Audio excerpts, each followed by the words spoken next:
Comecei com o meu pai. Meu pai foi construtor, construiu bastante na cidade. E quando eu era bem pequeno eu já ia nas obras com ele. Ah, bacana, bacana. E meu pai acabava falando bastante sobre o mercado imobiliário. Depois ele e minha mãe acabaram tendo uma separação bem litigiosa, uma coisa bem complicada. Juntou com mais um momento de mercado ruim, meu pai acabou quebrando. Ah, perfeito. Mas só para... Ele era incorporador, ele era construtor, ele era corretor? Ele era incorporador e construtor. Ah, legal. Ok, legal. Então, daí depois eu acabei indo morar nos Estados Unidos. Fui com a minha mãe. Quanto tempo foi isso? Eu fui 3 vezes, no total deu 3 anos. Legal. E em que ano foi isso? 2000, 2006, 2007. Ah, tá, legal. 2007. Você começou no mercado de imóveis de uma forma mais aprofundada a partir de 2008, não foi 2008. isso? Então, quando você retornou em 2007, você já retornou com aquela visão de novo, começou a olhar para esse mercado novamente, e aí... E aí foi muito interessante que quando eu estava lá em 2007, o meu tio, estava eu e ele na casa dele molhando a grama, e parou uma corretora e ela perguntou se a gente queria vender a casa, se ela poderia mostrar a casa. E ele deixou. E eu acabei mostrando para eles, e eu tinha 16 anos. E ela desceu, depois fez uma proposta para ele, e uma proposta super interessante, e ele disse, eu topo esse valor, mas livre para mim. Ou seja, o que ele esperava é que ela cedesse em comissão. E aí ela pegou e disse, não, esse é o valor total. E aí o negócio não deu, ela entrou no carro, me lembro que era um carrão, assim, uma coisa que me chamou a atenção, e foi embora. E aquilo ali me marcou. Então, o que você quer dizer é que aquela apresentação da profissional, aquele contato, aquele approach, aquela conversa toda, todo aquele ambiente foi o que chamou a tua atenção, da profissional em ação, digamos assim. Na verdade, aquilo me gerou uma imagem de como o corretor de imóveis americano vivia. Legal. Vivia, trabalhava, Perfeito. se posicionava. Perfeito, perfeito. Né? E aí, quando eu voltei para o Brasil, em 2008 eu entrei no mercado imobiliário, daí como corretor de imóveis. Ok, aí você já fez toda a formação, crescia, aquela coisa toda em 2008, é isso? E respondendo a tua pergunta anterior, incentivado pelo meu pai. Legal. Ser corretor de imóveis. Tá, legal, legal. E aí fiz a formação, fiz o curso, que no Brasil é um curso bem básico. Sim. Tá? E comecei na consultora Goldstein. Show, legal. Né, Goldstein. que na época era a maior do estado. Sim, com certeza. Case aí. E aí eu me dediquei bastante. O Brasil estava num momento interessante, assim. E em 20 meses eu vendi 55 imóveis. Opa! Eu tinha de 18 para 20 anos. Mas o interessante foi que quando eu cheguei na corretagem, quando eu iniciei como corretor de imóveis aqui em Porto Alegre, eu tive um choque da imagem que eu tinha do corretor de imóveis nos Estados Unidos com a imagem que eu vi do corretor de imóveis no Brasil. Da realidade aqui. Legal. Então, no Brasil, em geral, muitos corretores de imóveis vêm para a profissão, muitas vezes por falta de opção, acabam sendo muito imediatistas, olham o cliente como um cifrão e querem empurrar qualquer coisa nele. Muitas vezes não se preparam para a profissão, não estudam a profissão. E eu comecei a pensar por que eu tinha tido um resultado tão rápido, tão expressivo, sem experiência nenhuma. E aí eu comecei a perceber que eu entendi algumas coisas diferentes. Então, eu investia em ter uma boa apresentação, eu aprendi uma lei básica que é atender um cliente, focar em ajudar ele. Escutar, entender as necessidades, as nuances das necessidades dele, entendi. E esquecer a minha comissão, porque isso vai ser uma consequência natural se eu conseguir ajudar ele. Claro, perfeito. Isso aí. E trabalhar muito o networking.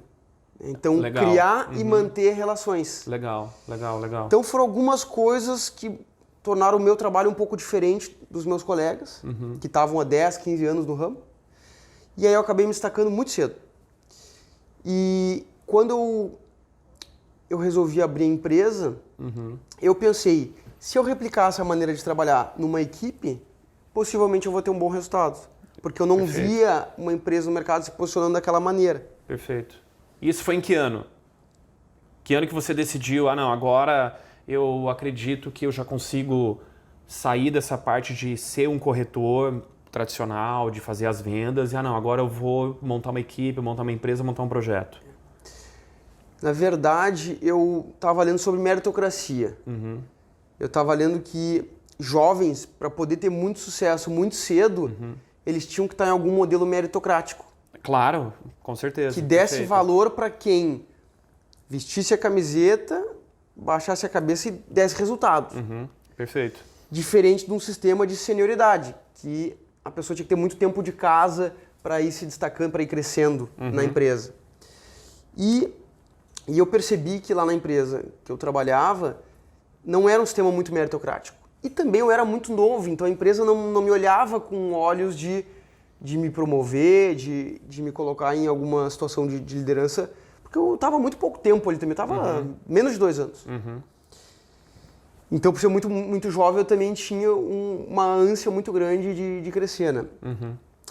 E aí eu li um livro de um cara que com 23 anos ele resolveu trazer para o Brasil a maior agência de modelos do mundo, a Elite.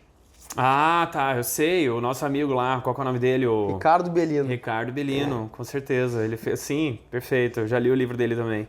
E esse cara, o pessoal riu dele, porque ele era estudante de economia, não falava inglês, não tinha dinheiro, mas ele foi 6 vezes a Nova York, falou com o dono, trouxe e lançou... Que é o John Casablancas, John Casablancas. John Casablancas. É. E o Ricardo Bellino depois ele fez um negócio também com o atual presidente dos Estados Unidos, que é o Donald Trump, né? Exatamente. Um resort de golfe no interior de São Paulo. Exatamente. E, claro, atualmente eu não sei se esse negócio se concretizou ou não, se esse resort existe, se é bandeira Trump ou não, mas eu sei que ele teve, na raça e na coragem, foi lá, sentou na frente do Trump, na época empresário, e trouxe a bandeira Trump para um resort de golfe aqui, né? Isso mesmo. Isso aí.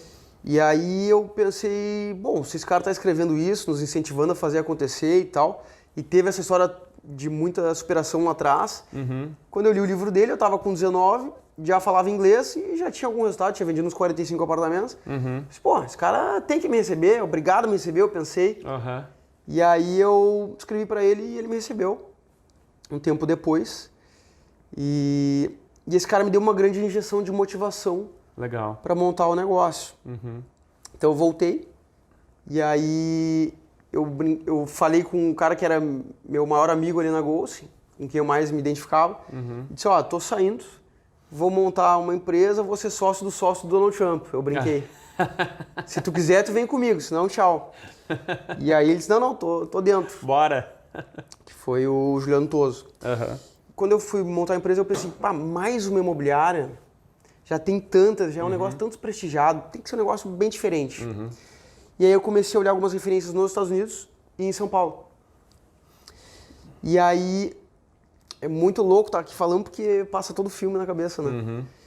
E aí achei umas referências legais, que era o conceito dos private bankings, que os bancos têm esse segmento que atende clientes de alta renda, sim, com um assessoramento Select, os primes, mais completo. Na verdade, todos os bancos têm um degrau que eles chamam de Select, de Class, de Van Gogh, e em cima eles têm o Private. Todos chamam de Private daí. Ah, tá, perfeito. Que aí não é numa agência, num escritório, é um negócio diferente. Perfeito. E aí eu pensei em trazer esse conceito pro mercado imobiliário no sul do Brasil. E aí que a gente começou a Private, né, em 2010.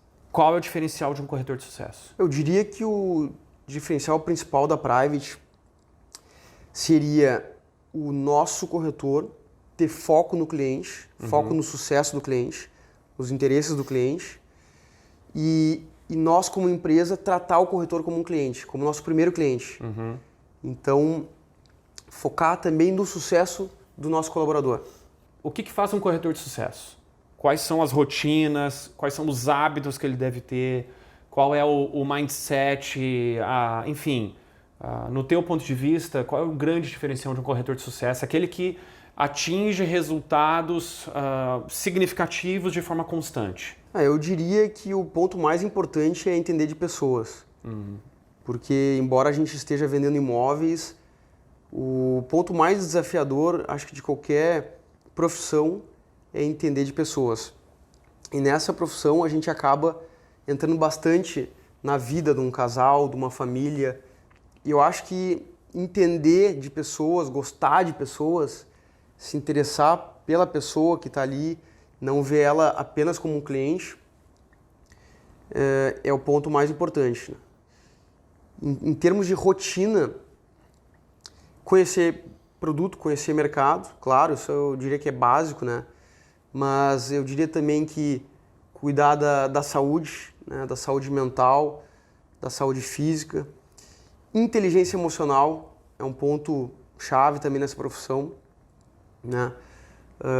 Em vendas, as emoções negativas é um grande empecilho para os profissionais de vendas, né? Porque geralmente são muito ansiosos, né? Então todo dia tu tá entre a excitação de fechar um negócio e a frustração do negócio que caiu, né? Então saber lidar com isso eu acho que é um ponto chave. O cliente, quando sente que o profissional está tentando empurrar alguma coisa nele, e isso fica muito nítido, o cliente não vai confiar em nada que esse profissional vai dizer.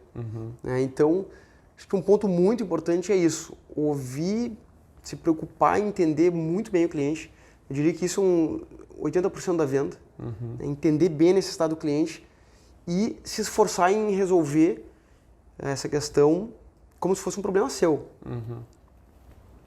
Perfeito. Se hoje tivesse uma vaga aberta na Private, o que você procura desse profissional? Qual o perfil? Tem alguma coisa em particular que te chama a atenção? Algum detalhe? Enfim. Eu acho que um ponto muito importante é a disponibilidade para aprender. Então, tem muito profissional de mercado que é bom profissional, que tem resultado, mas ele tem muito vício, né? Muitas crenças já limitantes. Isso funciona, isso não funciona. E o mundo e o mercado mudaram muito nos últimos anos, né? Então, lá na Private a gente desenvolveu um método nosso, que na verdade a gente montou ele com a experiência de vários profissionais lá da equipe, de vários anos de experiência, e criamos esse nosso método.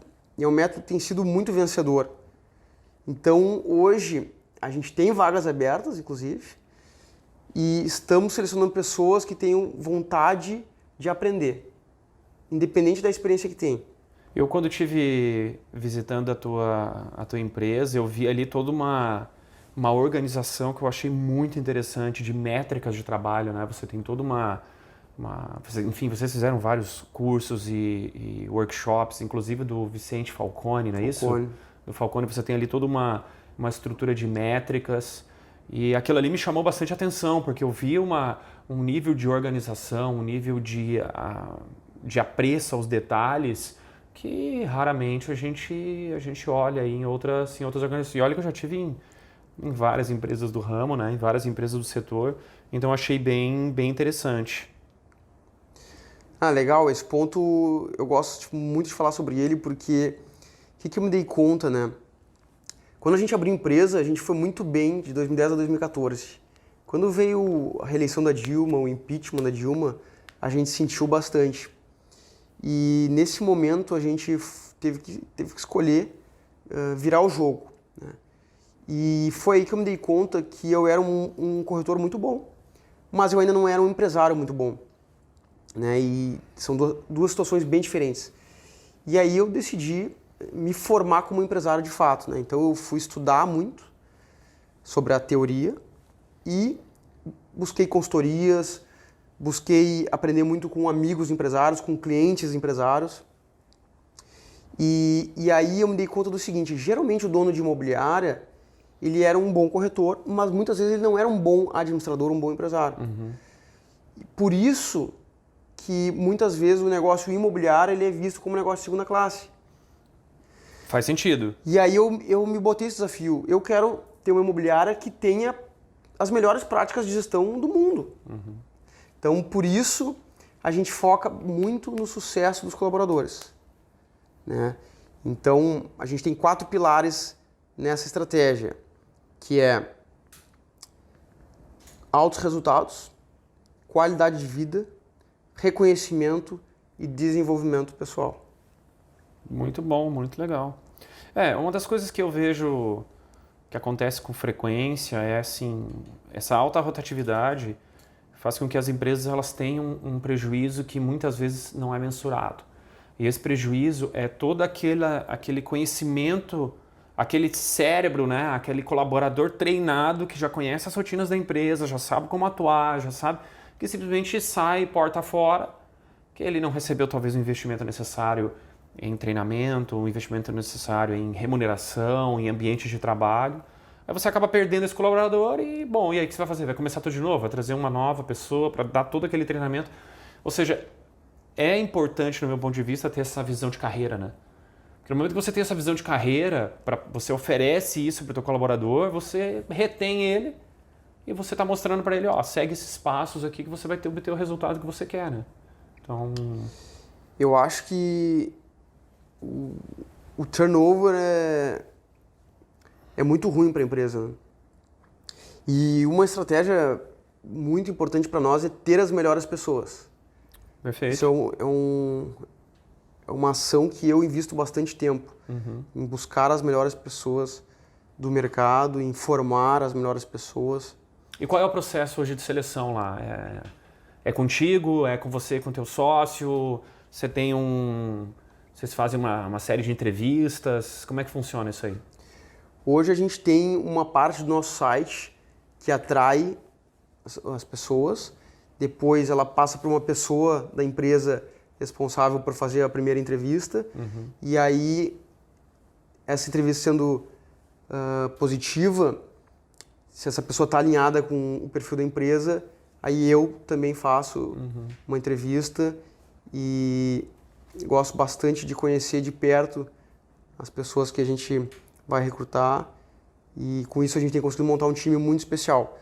Todo mundo que entra na empresa diz isso. O time que vocês têm aqui é muito legal. O ambiente de trabalho, o clima, tudo isso. As pessoas que entram sempre falam isso. A receptividade, o clima, a maneira como as pessoas se ajudam, vibram pela vitória dos outros.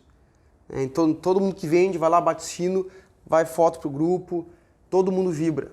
E já são em quantos lá, quantos colaboradores? Hoje a gente está chegando quase em 60 no total, entre Porto Alegre e São Paulo. E o interessante é o seguinte, que eu me dei conta que em várias imobiliárias, em empresas de vendas, o salão de vendas tem um clima hostil. E isso, para nós, é um crime, né? Para nós, o ambiente da empresa ele tem que ser muito positivo. Né? E a gente tem esse feedback deles. Então, Lucas, agora a gente tem uma brincadeira que a gente faz, cara, que a gente dá uma olhada no teu Instagram e dá uma olhada numas fotos e te mostra para você falar um pouquinho sobre elas. Dá uma olhada aí, ó. Essa é antiga.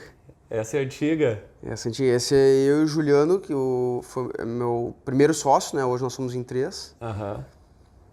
Em que ano foi isso? Onde é que você estava? Você lembra onde é que você estava quando você tiraram essa foto? Sim, aqui a gente inaugurou um ponto de venda nosso, que era na Hilário Ribeiro.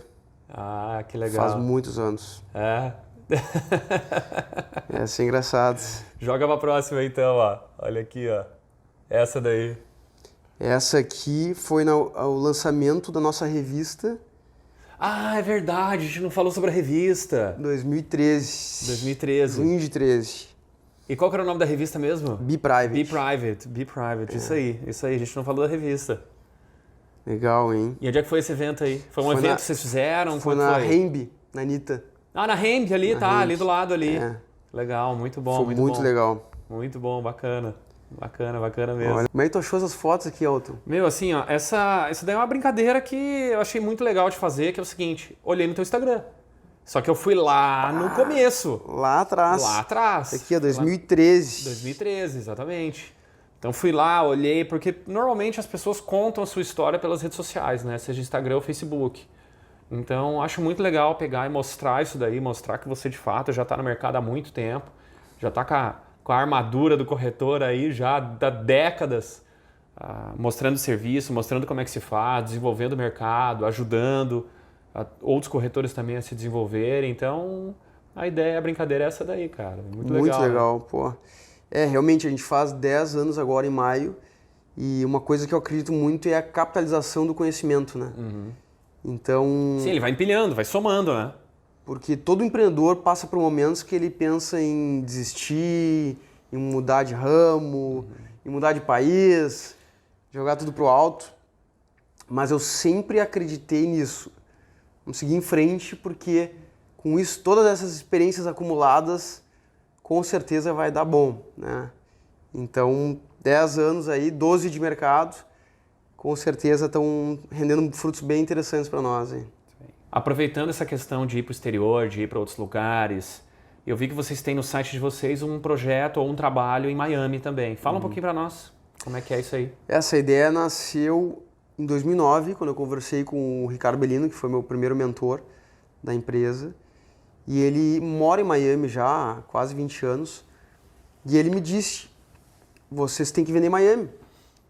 Porque na época, em 2008, 2009 ali, o Brasil estava pegando muito preço, estava ficando caro, estava valorizando muito. E era a crise de 2008, lá nos Estados Unidos, os imóveis estavam muito baratos lá. E ele me provocou para essa oportunidade.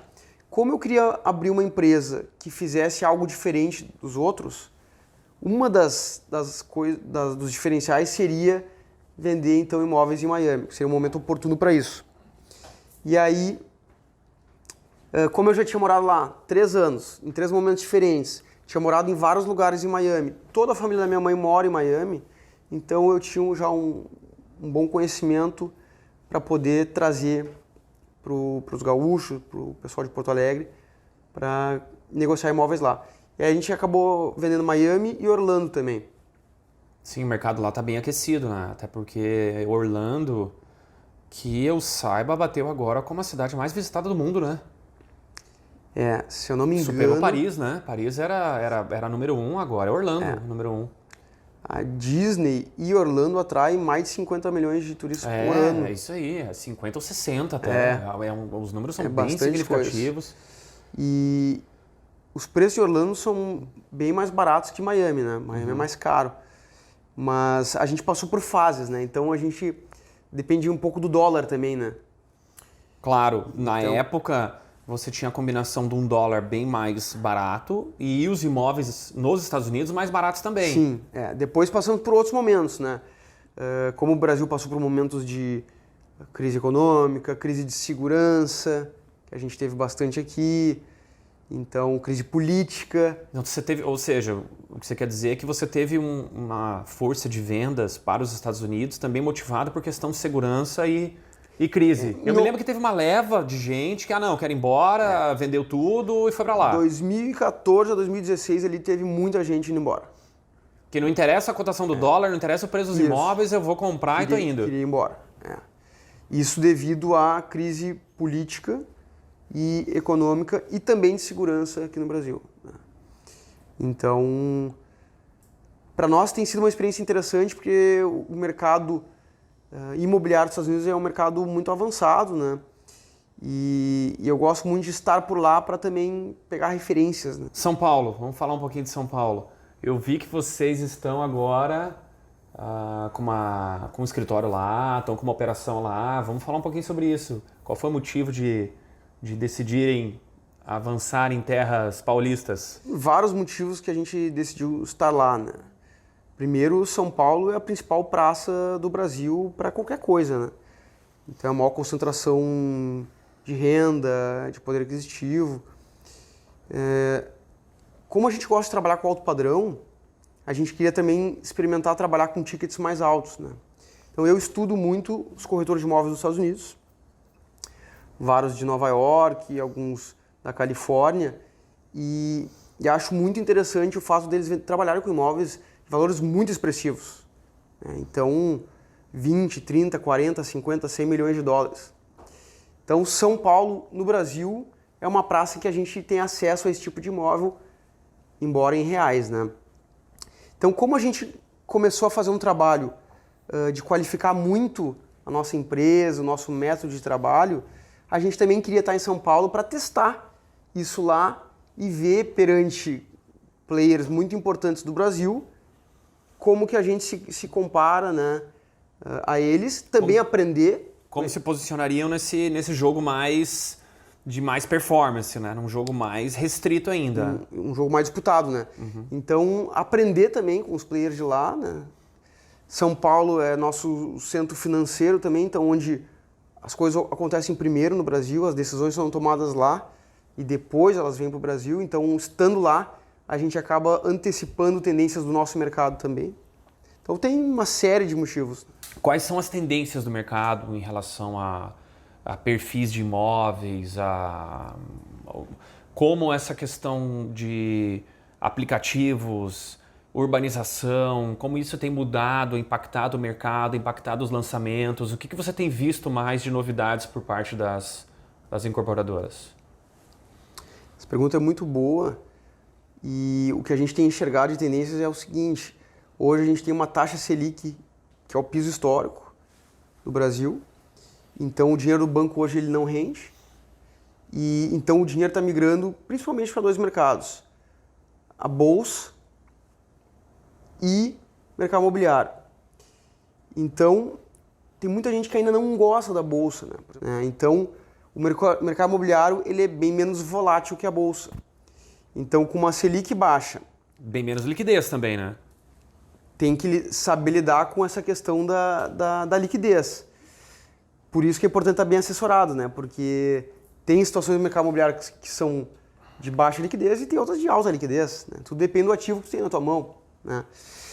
Então, a gente já está vendo muita gente vindo para o mercado imobiliário procurando investimento. E aí tem uma série de tendências mais modernas e atuais, né? Por exemplo, hoje, a geração mais jovem, os millennials, muitos deles já não querem mais ter um imóvel, ter a casa própria, possuir o bem. Então, eles estão muito alugando. E com isso, os investidores estão vendo uma oportunidade muito grande, né? Então, comprarem imóveis compactos, lofts, estúdio, bem localizados para alugar para essa geração. Isso está funcionando muito bem. Outra tendência, o Brasil vai ter uma população de idosos muito grande. Já é uma das maiores do mundo e vai aumentar mais ainda. Então, hoje, tem empreendimentos que estão sendo desenvolvidos especificamente para os idosos. Eu estou participando de alguns, do desenvolvimento de alguns, e é um produto para investidor que vai bombar muito nos próximos anos aí. Esse conceito que eles chamam até de senior residence, né? Senior residence, eu tinha visto também já algumas vezes lá em Portugal, na época que eu morei em Portugal. Como é que funciona nesse caso? O investidor ele aluga para o morador ou o próprio morador, o idoso, vai lá e compra? Ou é um pouco dos dois? Como é que tem se desenvolvido bem o mercado? Ou a família compra, já a expectativa de que o patriarca da família ou a matriarca vai em algum momento morar lá? O que você tem visto disso daí? Tem mais ou menos 3 situações, né? Então, o investidor comprar para alugar, a família comprar para o seu parente, para o seu parente idoso, ou o próprio adquirir, né? Então, o que a gente percebe hoje, chegando nessa fase de idade mais avançada, eles ficam muito sozinhos em casa e muitas vezes precisam de estrutura, né? Então, estrutura hospitalar, estrutura de enfermeiro, de acompanhante. E para a família sempre é um desafio gerir isso, né? Outra questão importante é a sociabilização, né? Então, se ele fica sozinho em casa, acaba às vezes entrando até numa depressão, né? A família às vezes não consegue visitar tanto pela correria do dia a dia. Então, se ele está num lugar que ele tem outras pessoas na mesma situação que ele, daqui a pouco ele vai poder sociabilizar bem mais, com mais frequência, com mais facilidade.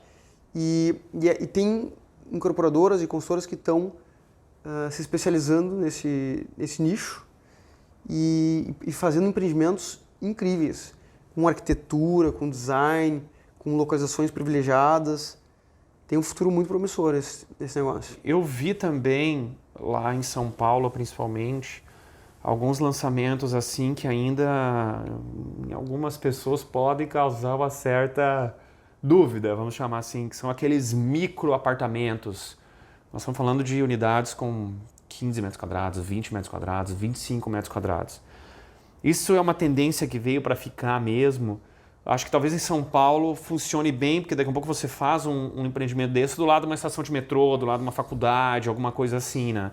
E aí você tem ali uma questão de temporário nisso. Mas eu vi também alguns cases de pessoas comprando aquilo ali, transformando em moradia.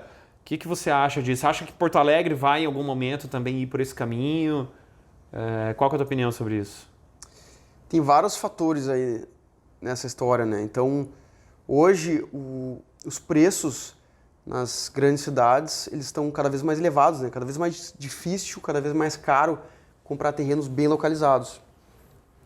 E então, o apartamento menor, ele acaba tornando a operação tanto de aluguel quanto de compra viável para muita gente que antes não teria condições de estar morando naquela localização. Passa a ser acessível. Então, hoje, morar perto do trabalho é um privilégio que muitos querem, que muitos desejam. Então, hoje a gente também vê uma tendência muito grande do público single, né? Que são pessoas morando sozinhas e não mais constituindo família grande. Então, também vai ao encontro desse modelo de negócio. Muitas pessoas querem usufruir de áreas comuns legais, né? Uma piscina legal, um lounge, que o pessoal também chama de co-living, né? Muitos empreendimentos já colocam um coworking também junto, né? Coworking também, né, para trabalhar. Então eu fiz um teste agora, lá em São Paulo, fiz uma experiência, claro, poucos dias, mas foi uma experiência muito legal.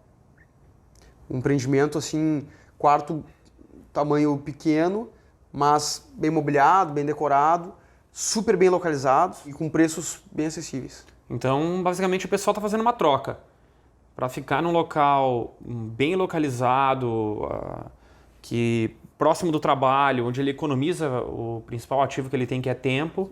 Ele abre mão de ter espaço, abre mão de ter um local mais confortável para ter os benefícios de estar perto de tudo. Exatamente. Essa é a troca. Esse critério do tempo, ele chama muita atenção hoje, né? Então, as pessoas trabalham cada vez mais, né? O custo de vida sobe cada vez mais, então tempo hoje é o novo luxo, né?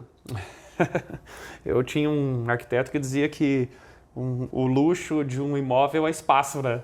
Agora, o luxo da vida das pessoas é tempo. Tempo. E qualidade de tempo também, né? E por que entraram no ramo de locação? Eu sei que vocês também atuam nessa área.